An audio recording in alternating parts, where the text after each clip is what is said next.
Hello, I'm Robin Gibson, and this is the Harvard House Money Morsel.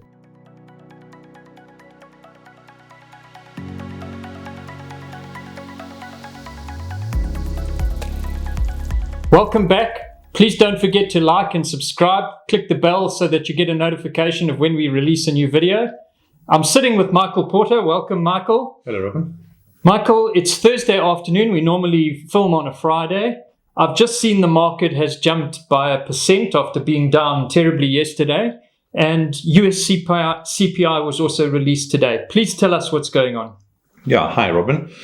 Markets are crazy, and we've talked about that a lot, and volatility is with us every day. So yesterday the market was pretty weak. You'll remember that there's US elections going on, and there was this whole concern about a red wave, Republicans getting control, which still might happen, but it was nowhere near as feared. So the Senate in particular is much more balanced than I think originally, but the market kind of took fright. There were a couple of weak results. Market was down very sharply. But today was a big day for the US because inflation numbers were released. And remember that inflation is obviously determining interest rates and everything associated with that. So inflation came out. The market was expecting 7.9% year on year. It came out at 7.7%. And more importantly, core inflation, which sort of takes out petrol prices and energy prices and some of the more slightly volatile things, was expected to be 6.5%, and it was 6.3%. This is quite a big deal. It doesn't sound like a big deal if you're just, talking about 0.2%. But what it really does mean is that inflation is falling quicker than people expected. And that then should allow the Federal Reserve to be a little bit more measured in raising interest rates. So last month when they raised interest rates, they were a little bit ambiguous in the whole thing. They were, on the one hand, they were sort of saying, well, it takes 6 to 8 months for interest rates to take effect. We've raised interest rates a lot already, so we don't, we know that it's going to take time, and we must be a bit measured. That was a bit dovish. And then towards the end of the speech, he said, but don't interpret that as meaning that we finished yet, because we're not. And so the market then collapsed after that. But this really is quite a bullish sign. We've actually been saying for a while, and I think one of the big drivers for next year is going to be what happens to inflation around the world. And we've been saying for a while that inflation is actually slowing. Listen, people have got to remember that when you have an inflation rate of 7.7%, prices are still rising at 7.7%. It's not as if prices are going down, because people always complain about the supermarket and say, oh, but milk hasn't gone down. But the rate of growth in prices is slowing, and that's obviously what's crucial. So yes, the whole expectation for interest rates will drop. Markets like that, equities will rally. So listen, there's lots of water to still flow under the bridge over the rest of the year and into the first quarter.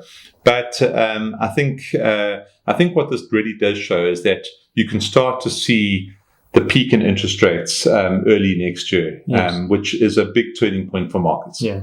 So, Michael, while I've got you here, we're never big investors in Bitcoin. It's not something we can do under our mandate. Clients used to ask us a lot about it, but obviously with the fall off after its peak, there hasn't been much question from that point of view. But I see Bitcoin had another massive drop now. Can you tell us what's happened there?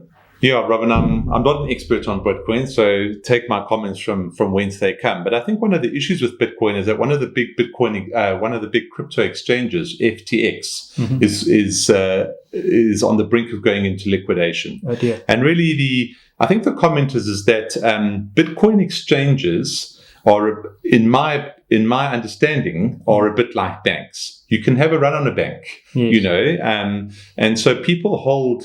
If you hold Bitcoin or your crypto on an exchange, it's actually quite risky because there's no safe custody in that exchange, and there can be liquidity issues. And if people take their coin out, the exchange itself can run out of coin, just like a bank can run out of money to pay all its depositors.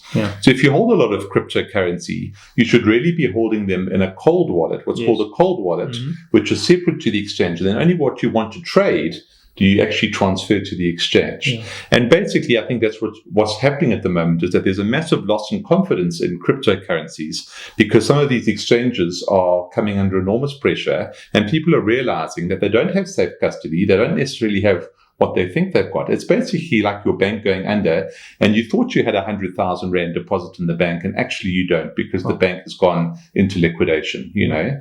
So I think there's a real loss of confidence, which I think is one of those little aspects of cryptocurrencies that people don't appreciate.